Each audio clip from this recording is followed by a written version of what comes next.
This house is in my mother's name now. If you don't like it, I'll file for divorce tomorrow morning. Oh, for heaven's sake, son. Is this who you really are? Fine. Take the house. Enjoy it while you can. This house is for my mother. If you have a problem with that, you can get out or I'll serve you the papers right now. The loud shouts echoed through the living room, which still smelled of fresh paint.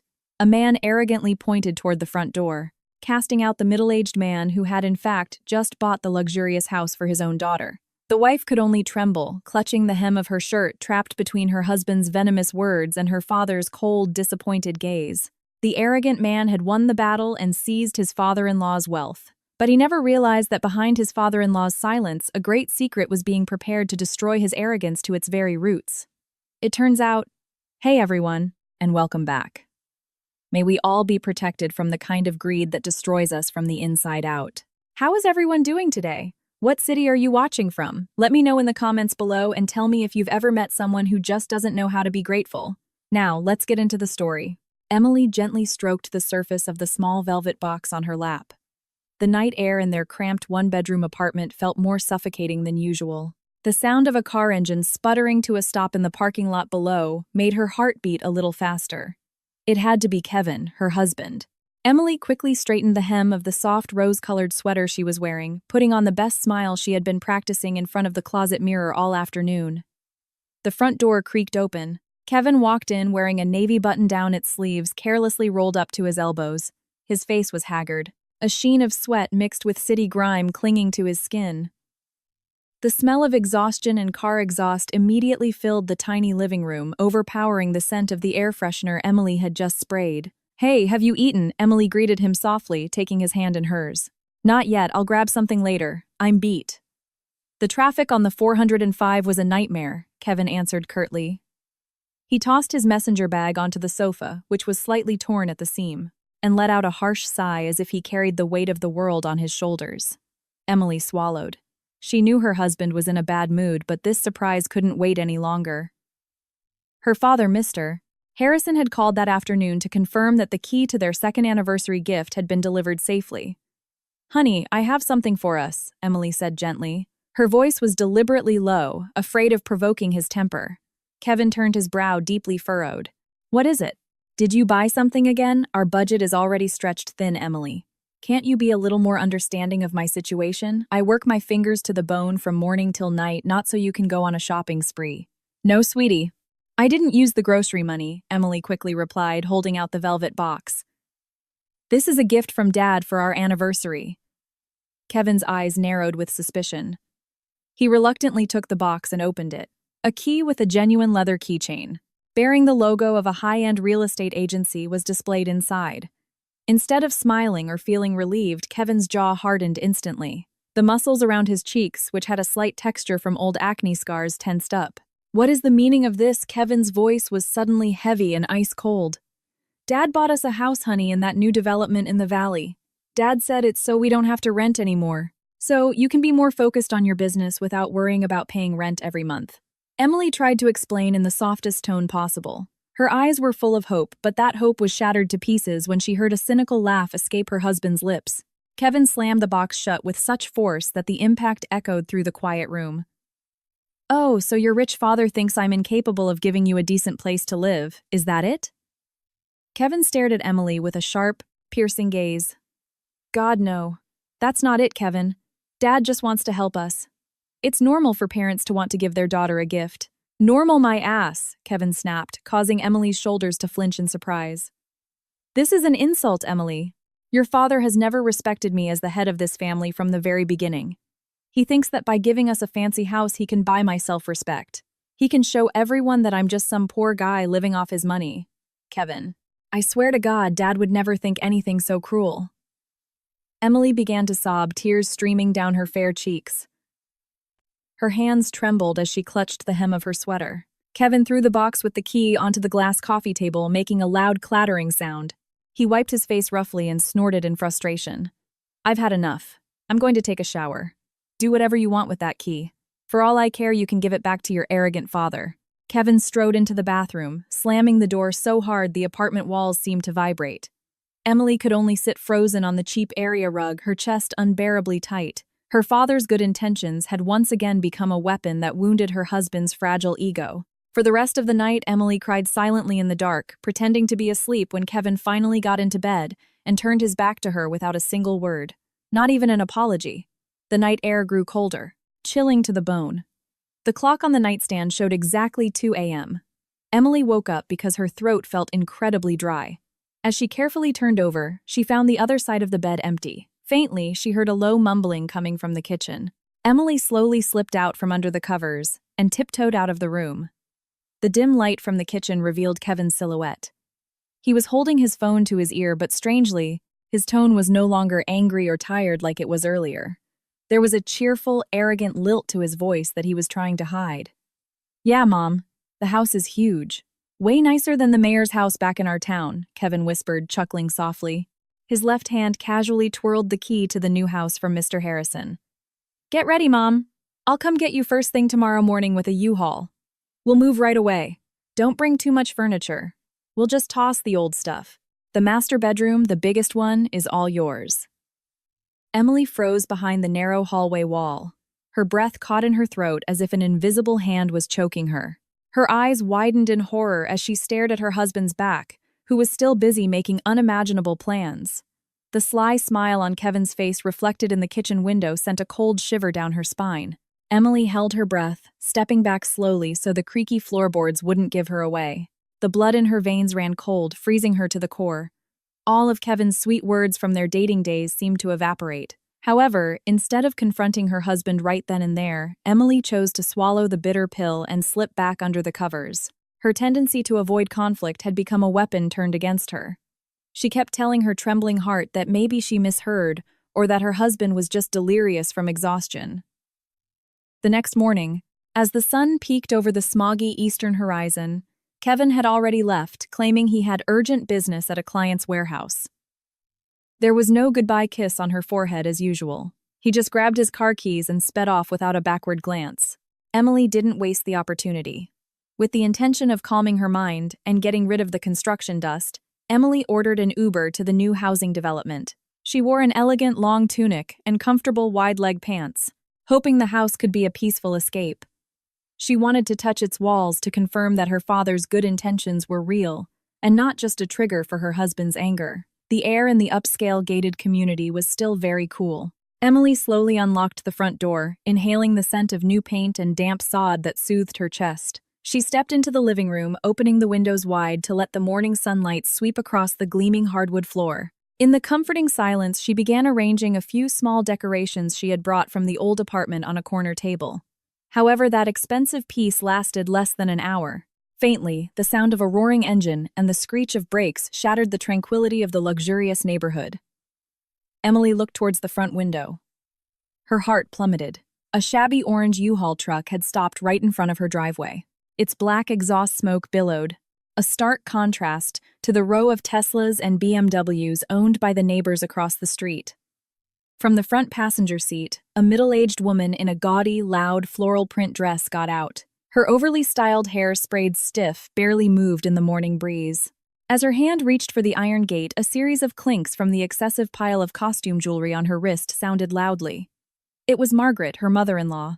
Emily rushed out to the porch, her knees trembling. "Oh my God, Margaret. What are you doing here so early?" "And whose things are in that truck?" she asked. Her voice choked, trying desperately to hide her panic. Her eyes darted wildly to the pile of a spring mattress with torn fabric and a shabby particle board wardrobe being forcefully unloaded by two movers. Margaret snorted dismissively, her eyes scanning Emily's pale face with a condescending look. "They're my things, of course. Whose else would they be? Kevin called me last night and told me to move in today. Your husband is truly the most devoted son. He knows his old mother needs a decent place to live. Not like some people who just freeload off others," she sneered, her voice deliberately loud as if to attract the attention of neighbors who might be out walking their dogs. "But Margaret, Kevin didn't say anything to me last night. Besides, this house was just finished. It hasn't been completely cleaned. These things are also very dusty. They'll ruin the hardwood floor if they're dragged," Emily said, trying to stop the movers who were starting to carry the wardrobe through the main door. "Hey, don't you dare tell me what to do. This is my son's house." "Kevin is the man of the house, not your father," Margaret snapped, waving her hand and hitting Emily's shoulder. Her fake bracelets clinked loudly. Ignoring Emily, who stood frozen with a heavy heart, Margaret strode into the house. Her scuffed loafers left dirty footprints on the clean white floor. Her eyes gleamed greedily as she looked at the spacious, fragrant rooms. She ignored the guest room downstairs and walked quickly towards the solid oak door at the end of the right-hand corridor. It was the master bedroom, the largest room which Emily had prepared with expensive curtains specially ordered by her father. "Now this is more like it," Margaret muttered with a satisfied smile. "Don't, Margaret. That's my and Kevin's room. If you want to stay over, the guest room is over there," Emily said, half running to catch up. Her voice was already trembling, holding back tears. She positioned herself in front of the door, trying to block her mother-in-law's hand. Margaret clicked her tongue in annoyance, then shoved Emily with a hard push on the shoulder, causing the slender woman to stumble against the hallway wall. The deep wrinkles on Margaret's forehead were clearly visible, signaling her anger. Instead of listening, the old woman rummaged through her worn purse.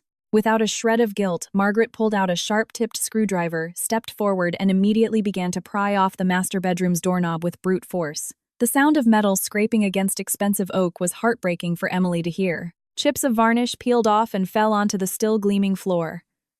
In a matter of seconds, the minimalist designer doorknob was broken in her mother-in-law's hands. Emily stood frozen, her throat tight, as she watched the two movers easily bring in the rickety bed and musty-smelling wardrobe into the little paradise she had dreamed of. Her legs felt weak, but she knew that screaming now would only provide free entertainment for the neighbors. Emily could only clench the hem of her tunic, letting her chest be filled with helplessness. Towards the late afternoon, the sound of Kevin's car engine was heard pulling into the driveway. Emily, who had been sitting on the living room sofa, fighting off dizziness and nausea, immediately stood up to meet her husband. She gently pulled on the sleeve of Kevin's navy shirt, leading him towards the kitchen so their conversation wouldn't be overheard by Margaret, who was engrossed in watching a daytime soap opera at maximum volume in the living room. "Kevin, please explain all of this. Why did your mother suddenly move in here? And why does she have to take the master bedroom?" "We could have talked about privacy boundaries in our marriage calmly," Emily whispered. Her voice trembled, holding back a flood of tears. She looked into her husband's eyes, searching for even a hint of guilt or sympathy. But Kevin's jaw just hardened. His thick eyebrows knitted sharply. "What privacy boundaries are you talking about, Emily? Have some empathy. My mother is getting older. It's only natural that I want to make her happy in her final years. How can you have the heart to make my mother sleep in that tiny guest room? I swear, Kevin, the guest room is spacious. It has an ensuite bathroom, too. I just want us to have our own space as husband and wife. This house was a gift from my father for..." Before she could finish her sentence, Kevin roughly shook Emily's hand off his arm. His gaze became incredibly condescending. "Oh, so now you want to brag that this house is from your father? So you feel you have the right to kick my mother out, you ungrateful wife. I work myself to the bone to feed you, and this is how you repay me. By being disrespectful to your own mother-in-law, I never intended to kick her out, Kevin. I just asked for a little understanding." Emily's tears finally fell, soaking the soft fabric of her sweater. Her chest heaved her breath, coming in short gasps. Her logic was being completely drained by the man who kept cornering her. "Ha, nonsense. You've never sincerely accepted my family. If you don't like my mother being here, then I might as well tell your father about your behavior. Let him know his daughter only knows how to disrespect her husband's dignity." Kevin deliberately twisted the facts, making himself the absolute victim to make Emily feel guilty. Emily gasped. The threat of involving her father always managed to crush her courage. "Kevin, please don't involve my father. He has a lot on his mind at the office. I'll just go to his house for a bit to calm down. I won't say anything. We can talk about this again tomorrow when we're both calmer," Emily said, half pleading. Her trembling hand reached into her pants pocket, searching for her car key to escape this little hell for a moment. Seeing Emily about to leave, Kevin's face suddenly turned panicked. If Emily went home now, mister? Harrison would surely ask questions, seeing his daughter's swollen eyes, and his secret of bringing Margaret in without permission would be exposed before he could fully take control of the house. In one quick rough motion, Kevin grabbed Emily's wrist, forcing her fingers open. The key fob with the silver logo fell into Kevin's palm. Emily cried out in pain. Her wrist immediately turned red from her husband's harsh grip. Ignoring Emily's pained whimper as she held her own hand, Kevin strode to the wooden cabinet under the television, threw the car key into the top drawer, and turned the key until a sharp click echoed, locking away. Emily's only means of escape. The sharp click from the drawer seemed to lock away the last of Emily's sanity. She could only slump onto the living room sofa watching her husband's back as he casually walked into the master bedroom. That night, Emily was forced to sleep curled up on the sofa wrapped in her sweater, accompanied by the bone-chilling air conditioning and the loud snores of Margaret from behind the oak door with its broken doorknob. The next morning, after Kevin left for work with the drawer key in his pocket, Emily tried to get up. Her head throbbed from lack of sleep, but she refused to be defeated. This was her house, a house from her father's hard work. Emily moved to the kitchen, brewed a warm chamomile tea to soothe her nausea, and then began to unpack some boxes of home decor she had carefully chosen last month. Emily placed a sleek off-white ceramic vase in the corner of the family room, then arranged several oak photo frames on the TV cabinet. She wanted to restore the elegant and peaceful aura of the house, at least to secure her small territory from the greedy touch of her mother-in-law, who always wanted to control everything. But just as Emily turned to get a microfiber cloth, the shrill sound of something being dragged across the hardwood made her ears ring. Emily rushed to the front room. Her heart pounded violently when she saw Margaret dragging a minimalist floor lamp worth a fortune towards the back door. In the corner where Emily had just placed her ceramic vase now sat a garish green plastic pot containing a fake bright red hibiscus flower, its leaves covered in thick dust. "Oh my God, Margaret, why are you taking the lamp to the back? And where is my ceramic vase?" Emily exclaimed, her voice rising an octave in shock. Her eyes stared at the hardwood floor, now scratched with a long black line from the dragging of the lamp's metal base. Margaret turned with an incredibly dismissive sneer. Her fake jewelry clinked as she stood with her hands on her hips, defiant. "I threw it on the back patio." "What kind of thing is that?" "Its color is so plain, like a hospital. It'll bring bad luck to the house. I'd rather put up the plastic flowers I brought from back home. The color is vibrant, much more refreshing to look at. But Margaret, that lamp is expensive. I specially ordered it to light up that corner. Besides, this is a modern-style house. Your decorations make the room look cramped and tacky."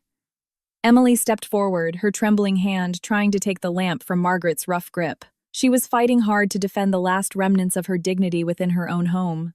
"How dare you insult my things?" Margaret's eyes bulged with rage. The veins in her neck protruded.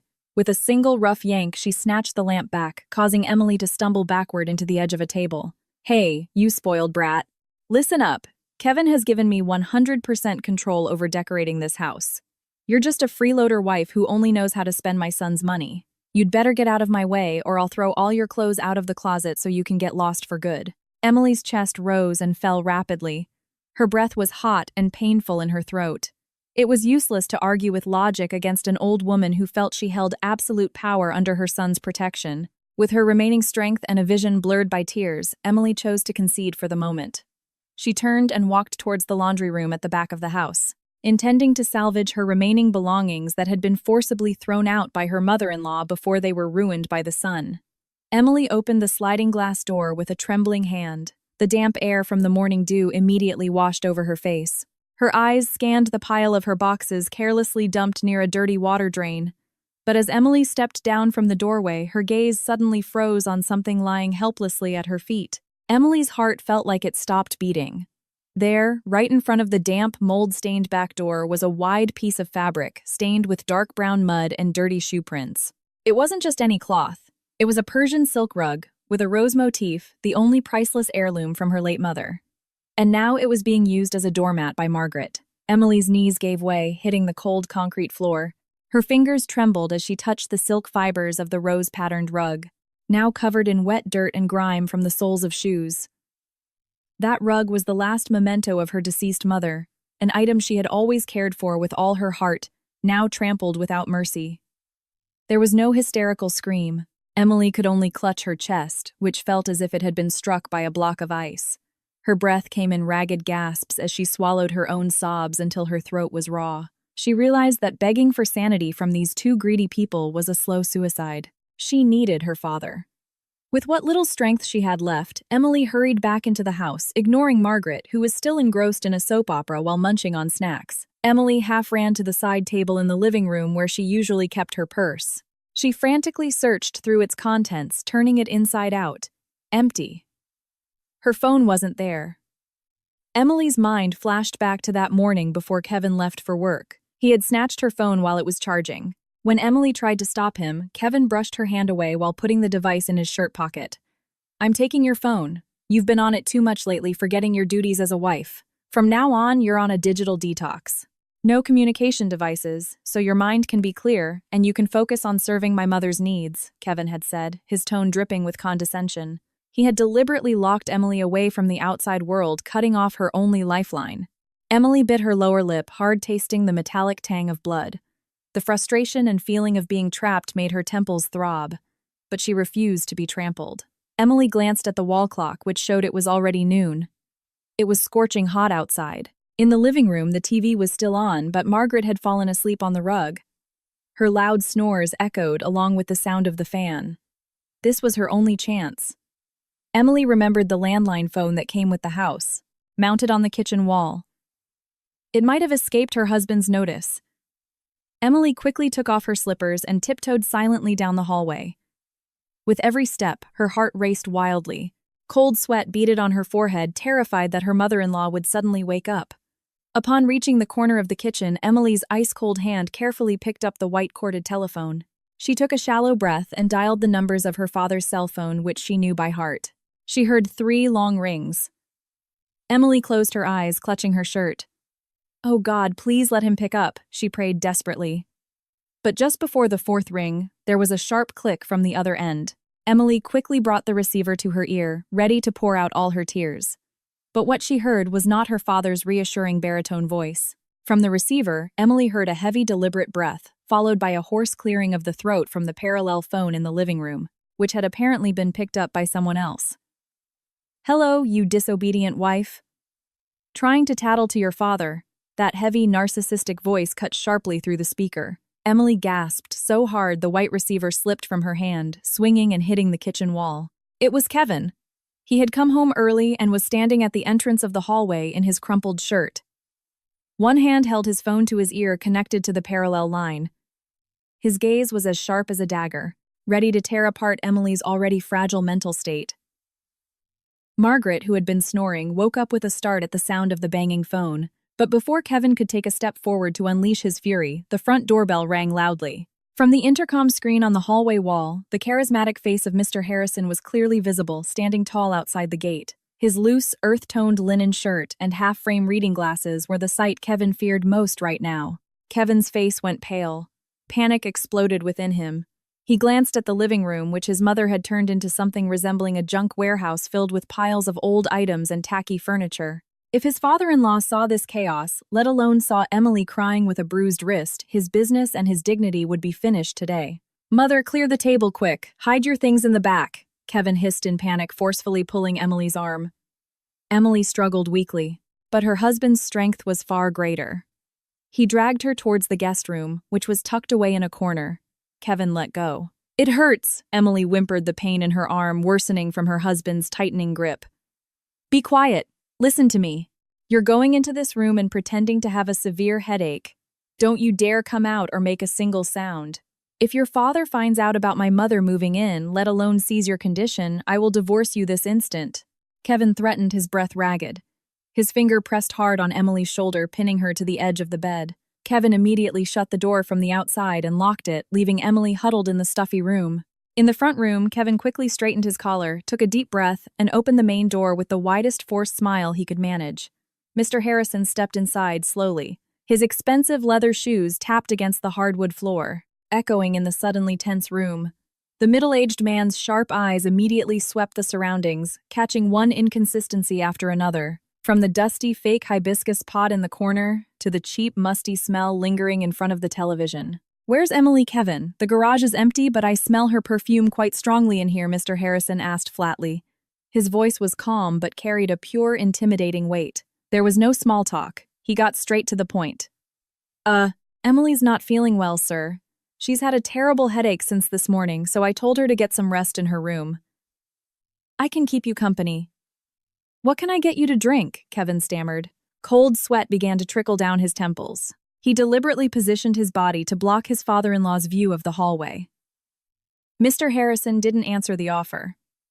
He didn't stop in the living room. Instead, the middle-aged man walked slowly down the hallway towards the center of the house, passing Kevin, whose body had begun to tremble with nervousness.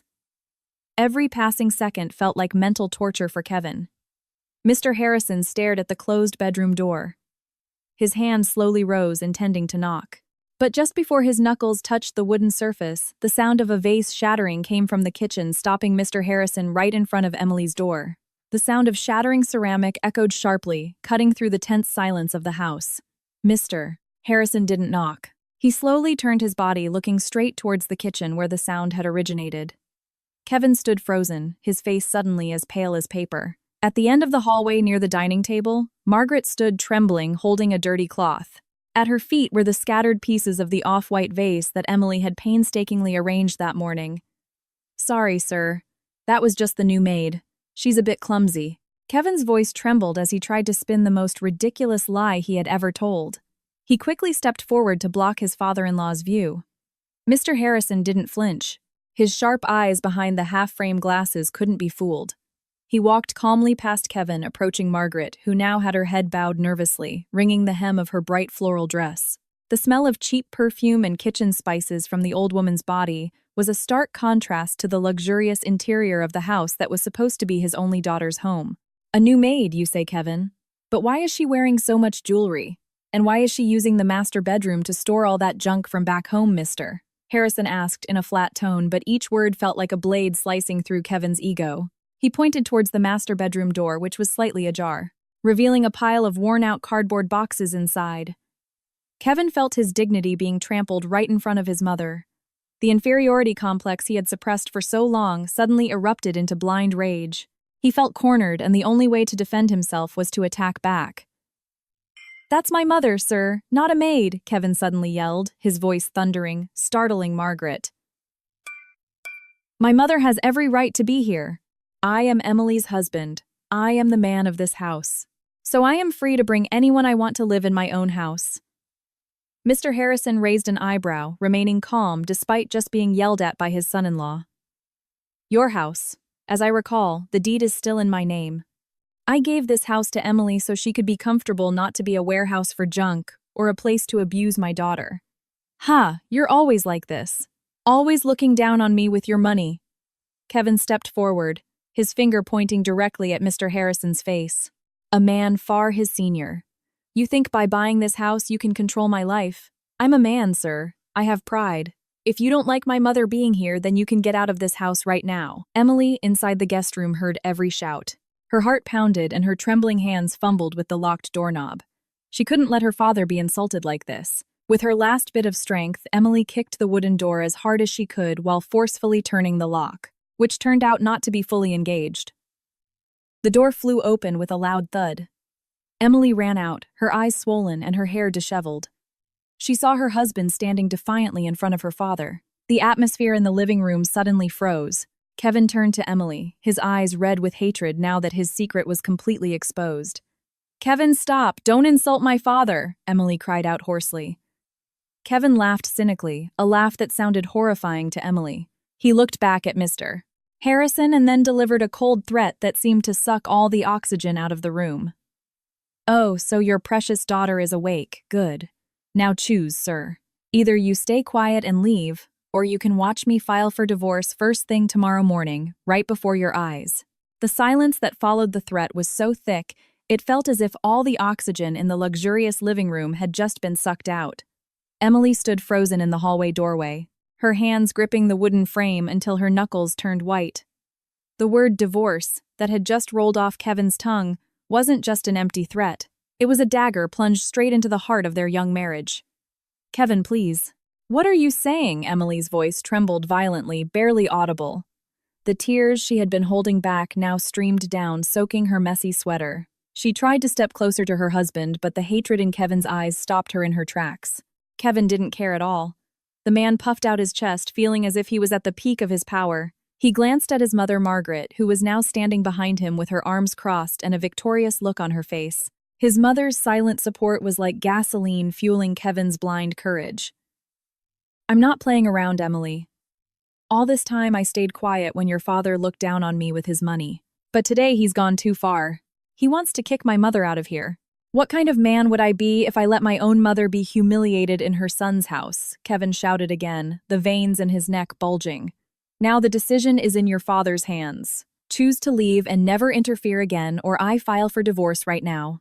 Mr. Harrison remained standing calmly. Although his right hand was clenched tightly at his side, he didn't respond to Kevin's shouts with equal anger. His sharp eyes shifted to Emily, looking straight into his daughter's wavering heart. There was a deep wound in the middle-aged man's eyes, the pain of seeing his beloved daughter treated like a bargaining chip by the man he had once sincerely blessed. Do you realize what you're saying? You're threatening to divorce the wife who has defended you in front of her own father, just to indulge your and your mother's egos in a house that isn't even yours, mister. Harrison's voice was low but authoritative. Each word seemed to crush Kevin's spirit. Ha, don't act so wise. You're just jealous that I can live comfortably now, aren't you? You can't stand to see me succeed without your help, Kevin laughed, cynically. A laugh that sounded forced and awkward. Whatever. I don't care. My mother stays here and you can get out. If not, I'll serve Emily the papers this instant. 1. 2. Kevin, please don't make me choose, Emily pleaded. She collapsed onto the cold hardwood floor. Her world felt like it was crumbling. On one side was the father she loved dearly, who had given her everything for her happiness. On the other was the husband she had fought for, the man she hoped would be the leader in her life. 3. Kevin cut off her hope with a loud voice. He turned to Emily with a cold gaze she had never seen before. Choose Emily. Go with your arrogant father and become a divorcee today, or stay here with me and my mother. But your father can never set foot in this house again. Margaret cleared her throat loudly, as if deliberately trying to inflame the situation. Come on, Kevin. If she chooses her father, it means she's not fit to be your wife. A wife should obey her husband, not be her father's spy, she said venomously, glancing disdainfully at Emily. Emily covered her face with her hands, her shoulders shaking with uncontrollable sobs. She felt suffocated. The spacious and luxurious room suddenly felt like a cramped dungeon. Every second felt like an hour, ticking down to the total destruction of her life. Mr. Harrison slowly approached Emily, who was still kneeling on the floor. He didn't touch his daughter but stood right beside her, casting a protective shadow that Emily had forgotten. He completely ignored Kevin as if the arrogant man was nothing but dust. The silence enveloped them for a few moments, making Kevin feel uneasy and restless. Mr. Harrison then bowed his head slightly, ensuring his voice was only heard by his daughter. Emily. Look at me, Mr. Harrison whispered, calm yet firm. Emily looked up, her eyes incredibly swollen, searching for a lifeline in her father's eyes. I won't choose for you. You have to decide now.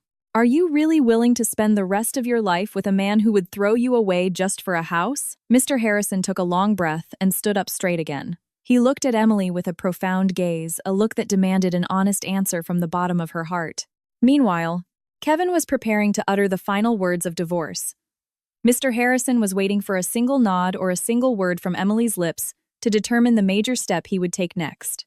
Emily looked down, her silent tears falling onto the back of her hand, which was still red from Kevin's grip. Amidst her suffocating sobs, she slowly looked up, meeting Mr. Harrison's calm yet incredibly strong eyes. Emily then turned to look at Kevin, who was still standing arrogantly, as if he had just won the lottery.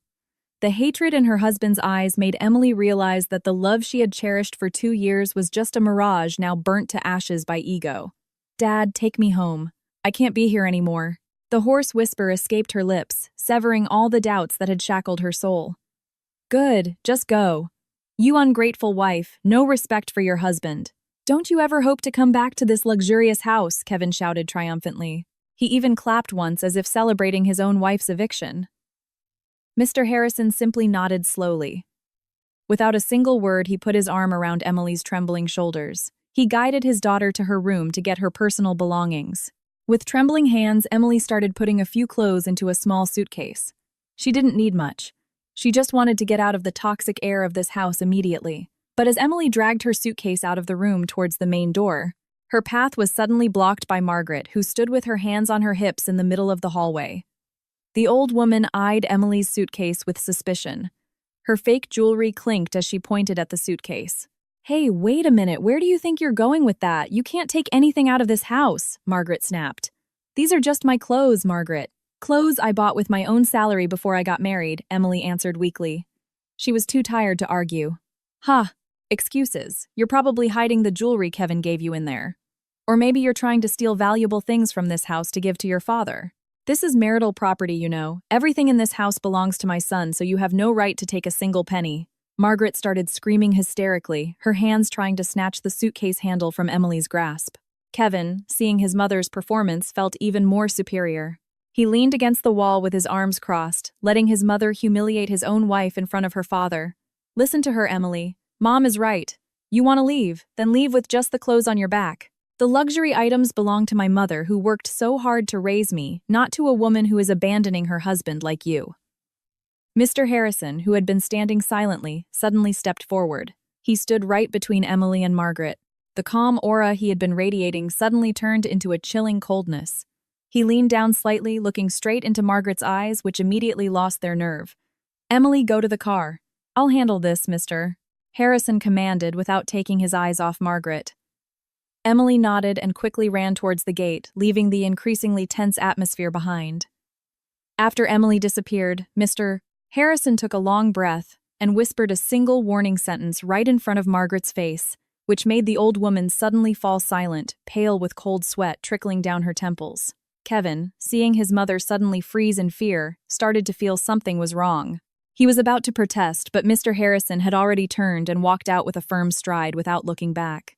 Kevin could only stare at his father-in-law's back with a growing unease in his chest, especially when he saw a faint, mysterious smile on Mr. Harrison's lips just before he got into the car. It was as if he had just set a time bomb waiting for the final seconds to detonate and blow Kevin's arrogance to smithereens.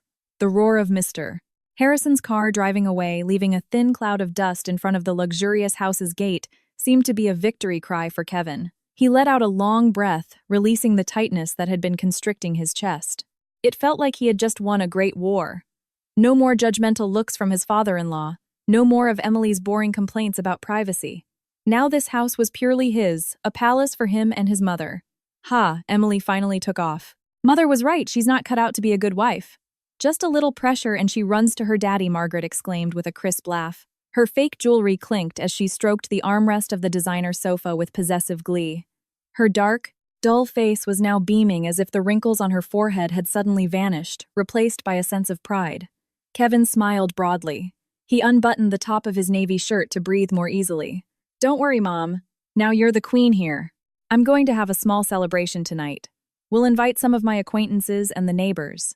Let them know your son is a huge success and owns the most luxurious house on the block. That evening, the house was brilliantly lit. Kevin deliberately turned on all the crystal chandeliers in the living room and on the balcony.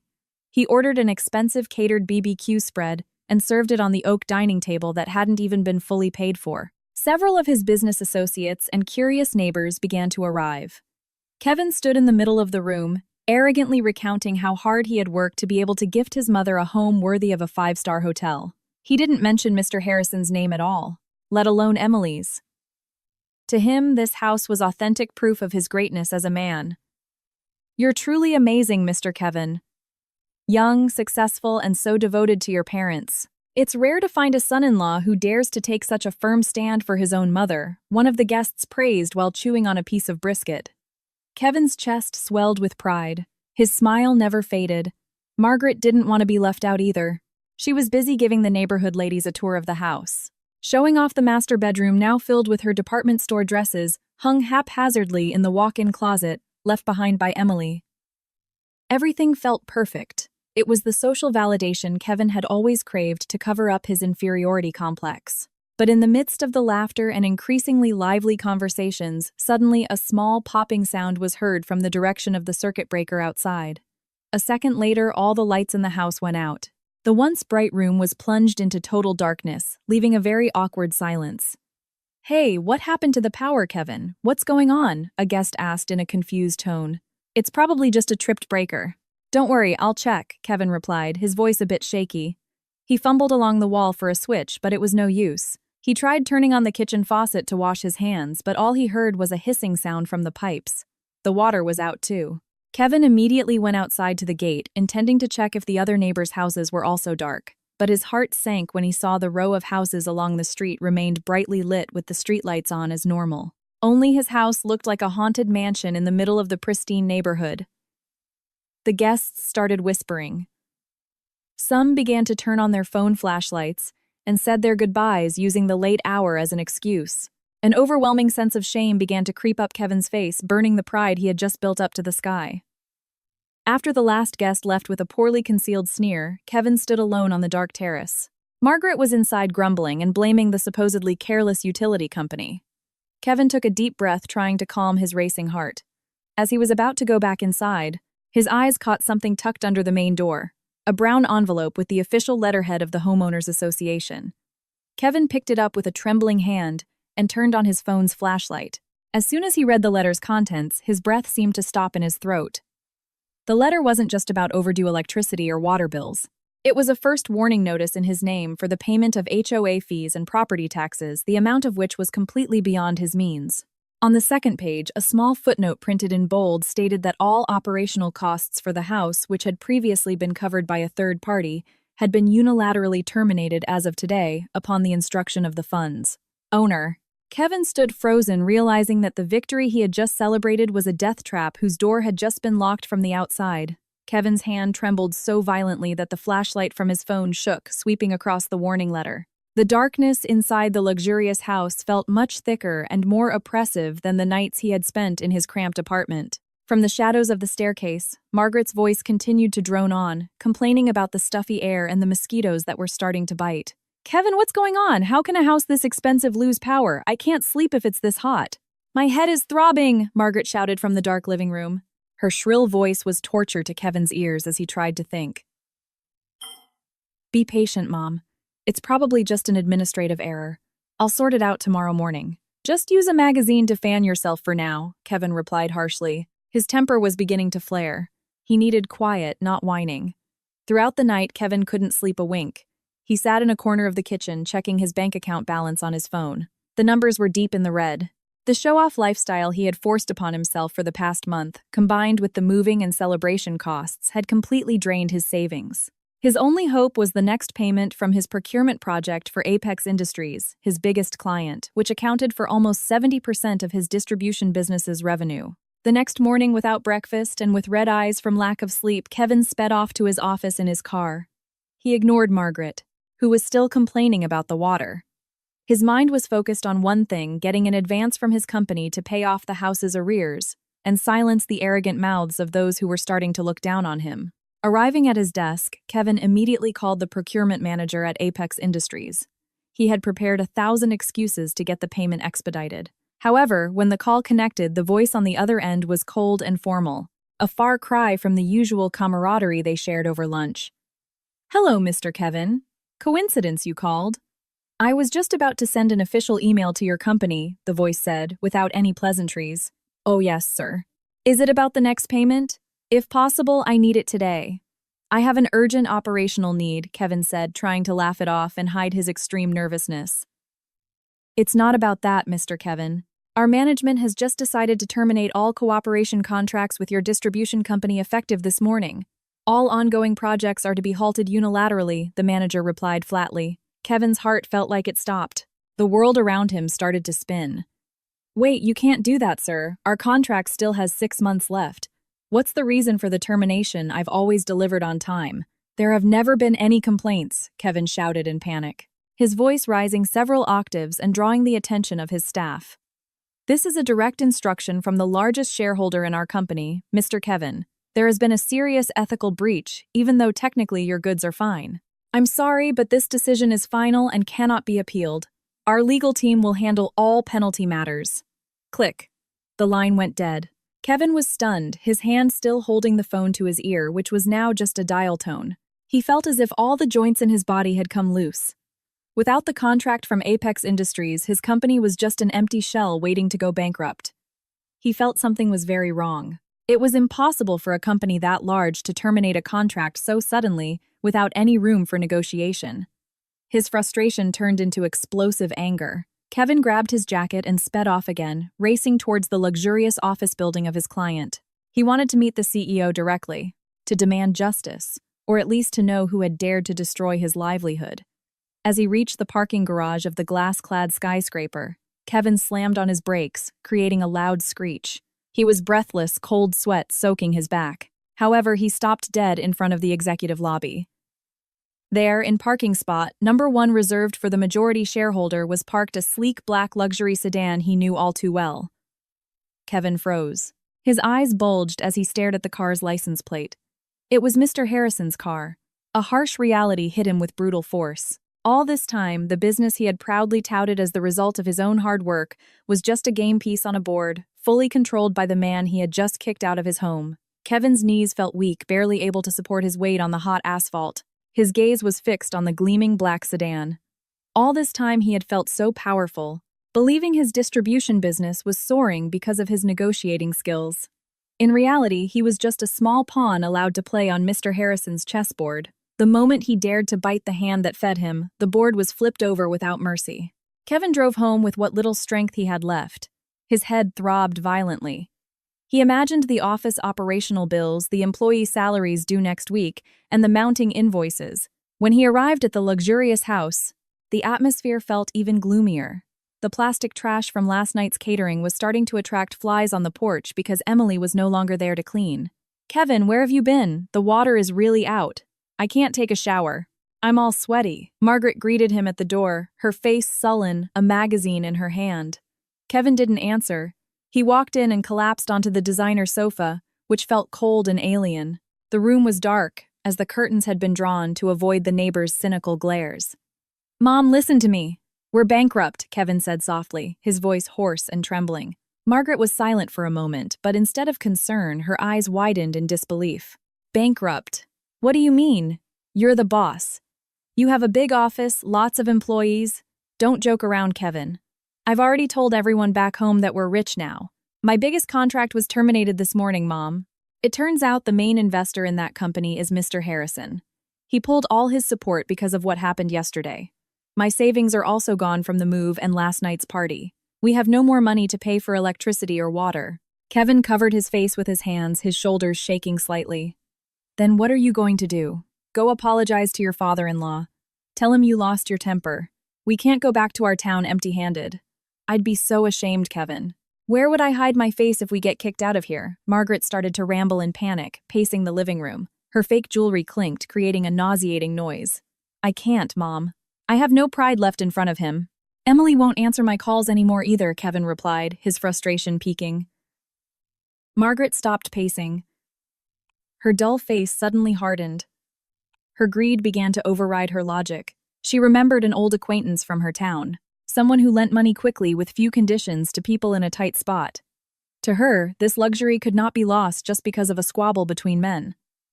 "Fine, don't you worry. I have a solution. This afternoon while you were out, someone came by offering a loan. He said the interest is low and the requirements are easy. We just need to use this house address as collateral," Margaret said in a suddenly calm but terrifying tone. Kevin looked up, his eyes wide with shock. "Mom, don't be crazy. That must be from loan sharks. That's dirty money, Mom. Never borrow from them." "Ha, what do you know? The important thing is that the power comes back on and we can eat well again. I already signed the papers." "They said they're bringing the money over this evening," Margaret replied, casually fanning herself again. Kevin was about to stand up and scold his mother when suddenly there was a loud banging on the gate. Not just a knock, but the thud of a blunt object against the iron gate, creating a deafening clang. Kevin peeked through a gap in the curtains, his heart racing. In front of the gate stood 3 burly men in black leather jackets with menacing faces. One of them held a piece of paper signed by Margaret, while another started to climb the gate. The group of menacing men had indeed come to collect on a promise Kevin could never fulfill. The sound of the gate being struck still rang in Kevin's ears, making it almost impossible for him to stand. He looked at Margaret with a rage that had reached its breaking point, but the old woman just pretended to be busy straightening her worn-out dress as if she hadn't made a fatal mistake. Kevin knew those loan sharks wouldn't leave empty-handed. They needed real collateral, and the only things left in the house were the luxurious furnishings that Emily had once chosen with her refined taste. "Mother, you've completely lost your mind. That's dirty money. They're loan sharks," Kevin yelled as he grabbed his jacket. He ran to the garage looking for a screwdriver and a wrench. He had to move fast before the gang broke down the front door. Kevin began to dismantle the large flat-screen television in the living room. He also dragged the heavy oak dining chairs. He was panting sweat mixed with dust, soaking his now filthy shirt. He intended to sell these items to a second-hand dealer on the roadside, whatever the price. The important thing was to get cash to shut the mouths of the debt collectors and make them leave. "Honey, don't sell them. They're good for showing off when we have guests again, Margaret whined, trying to hold Kevin's hand. Show off what, Mom? Our stupidity. Kevin roughly shook off his mother's hand. If we don't have money this evening, they'll finish us. Do you want your head smashed in with a tire iron? In the midst of the chaos, a white sedan with a law firm's logo on the side stopped right in front of the gate. The three thuggish debt collectors who had been aggressive suddenly stepped back to make way for a man in a suit carrying a leather briefcase. The man got out, calmly adjusted his tie, and looked toward the messy porch, which looked like a shipwreck. Kevin stopped what he was doing, his heart pounding. Was this a messenger from Mr. Harrison or a lawyer from a bank? The man knocked on the half-open door.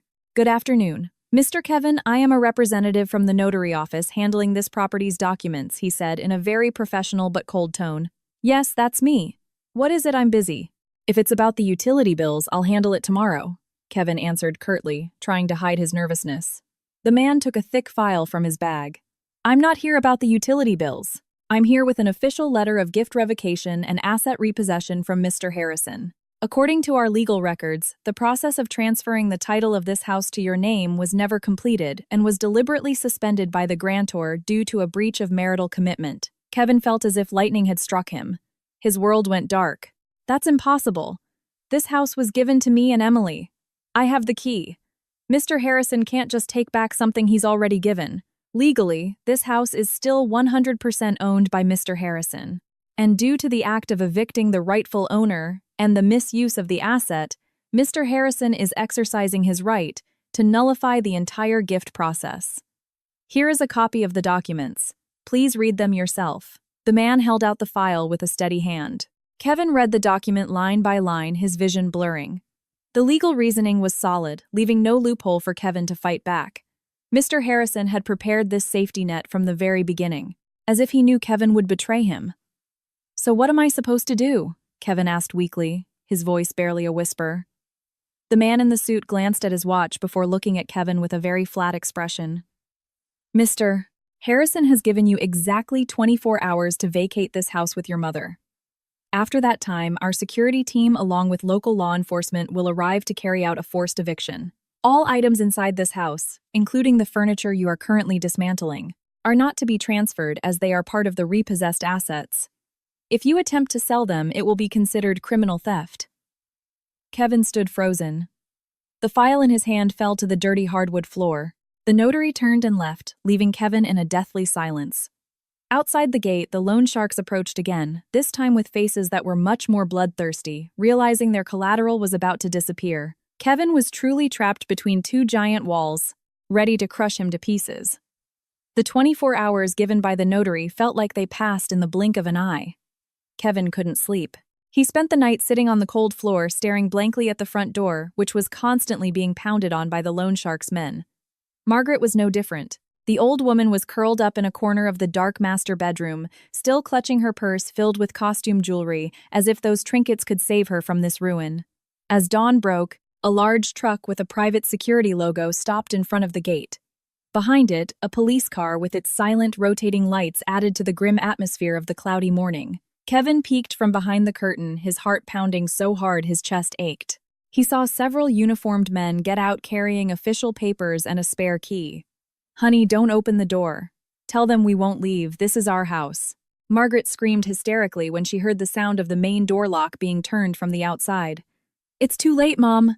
It's all over, Kevin replied in a hoarse, faint voice. The door opened with a sharp tug. Fresh air from outside rushed in, carrying the scent of damp earth, a stark contrast to the stuffy smell inside. The security officers entered with expressionless faces. They didn't say much immediately, moving towards the rooms to clear out the boxes and furniture. I'm sorry, sir. Your time is up. As per the court order and the rightful owner's instructions, we will now proceed with a forced eviction, one of the officers said, in a flat, non-negotiable tone. Kevin could only stand rigidly as he watched two men start carrying his mother's particle board wardrobe out. This felt like a painful déjà vu. He had laughed when he kicked Mr. Harrison out, but now he was in a far more humiliating position. One by one, their belongings were taken out to the side of the road. The torn spring mattress, the unpaid oak chairs, and even piles of Margaret's dresses were thrown onto the sidewalk. Some residents who were out for their morning jog began to stop. They whispered among themselves, pointing at Kevin and his mother. Some even brazenly took out their phones to record the shameful event. "Hey, isn't that the arrogant guy who had that big party yesterday?" A neighbor from across the street whispered cynically. Turns out he was just squatting. So embarrassing. Acts so high and mighty, but in reality, he has nothing. Margaret, unable to stand the insult, stumbled outside to fight back. "Hey, watch your mouths! My son was set up by his in-laws." "We're rich, you know," she yelled, her shrill voice sounding pathetic to the onlookers. Her fake jewelry now looked dull under the darkening sky. Kevin could only bow his head, trying to hide his face with his jacket. He felt naked in public. All the pride he had built on lies was now shattered to pieces under the contemptuous gazes of the wealthy neighbors. He felt like his world had truly ended. Suddenly, raindrops began to fall one by one, dampening the asphalt and the pile of their belongings now lying abandoned on the street. In the midst of the increasingly chaotic and heartbreaking scene, a very luxurious white sedan drove slowly past the house. The car slowed down as if deliberately wanting to witness the suffering. Kevin looked up, his swollen eyes staring at the car window as it slowly rolled down. Behind the glass, Emily sat calmly. Her face looked brighter. Her soft pastel scarf fluttered in the breeze from the car's air conditioning. There was no anger on her face, no tears, just a deep, cold, and empty gaze as if she were looking at a complete stranger who meant nothing to her. Emily stared at her husband's downfall for a few seconds without any expression before the car window rolled back up and the car sped away, leaving Kevin frozen in the pouring rain. The cold rain seemed to want to strip away the last remnants of Kevin's arrogance. The man stood frozen, watching the taillights of Emily's white sedan slowly disappear into the watery haze at the end of the street. Around him, the items he had once flaunted were now just a pile of wet garbage ignored by passers-by. Margaret was still sitting limply on the soaked spring mattress, sobbing and lamenting her fate, which had returned to square one or worse. Now they were being chased by loan sharks. "Honey, we have to go to Emily's place. She's the only one who can help us. Let's go." "I don't want to sleep on the streets like this," Margaret whined hoarsely, her wrinkled hands gripping the hem of Kevin's jacket. Kevin didn't answer. His mind was blank. The pride he had held so dear was now worthless.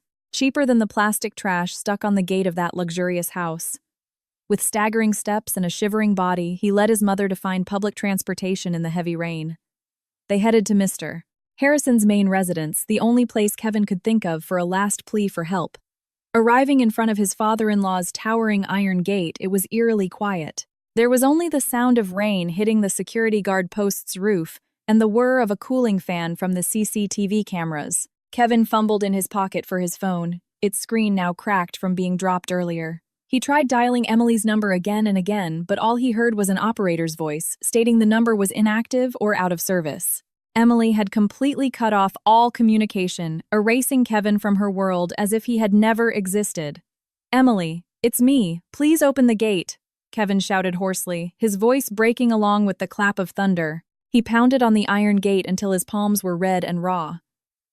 Margaret knelt beside him, crying hysterically and calling out the name of the daughter-in-law she had once cursed as a disobedient wife. But the house remained silent.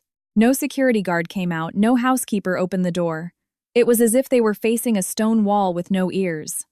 On the second floor of the house, behind a large balcony window, Emily Harrison stood calmly. She was wearing a new pastel-colored silk scarf, looking very beautiful and elegant under the warm light of her room. There was no trace of sadness or fear on her face anymore. She looked down at the two people begging in the pouring rain. Emily sipped her warm chamomile tea slowly. She could clearly see Kevin finally collapse, prostrating himself on the cold, wet asphalt, wailing and begging for forgiveness. Emily remembered how that man had yelled at her father, how he had callously kicked her father out for the sake of his ego and a fortune that wasn't his. The pain was still there, but it had now transformed into the strength to remain silent. "I'm sorry, Emily, I was wrong. I promise I'll change. Please have pity on my mother." Kevin's voice drifted up to the balcony. Emily just sighed deeply. She felt no satisfaction in seeing her husband destroyed, but she also felt no desire to help. To her, this was the logical consequence of every bad choice Kevin had made. Life isn't about how much power you can wield, but about how you appreciate the people who sincerely support you in difficult times. Mr. Harrison walked over, touching his daughter's shoulder gently. "That's enough, sweetheart. Come inside. You'll catch a cold if you stay out here too long." Emily nodded slowly. She gave one last look towards the still locked gate. She saw Kevin continuing to prostrate himself while Margaret began to faint from exhaustion and cold. That was the last thing she saw before she finally closed her balcony. Curtains tightly, turned off the room lights, and let the darkness and the sound of the rain swallow all her bad memories with Kevin. That iron gate would never open again for the man who had destroyed her trust. Kevin would have to learn to start his life over from zero on the hard asphalt, mourning every bit of his arrogance that had now become the shackles, strangling his own fate. Second chances don't always come for those who only remember to beg for forgiveness when they have already lost everything. Hey everyone, thanks for watching this episode.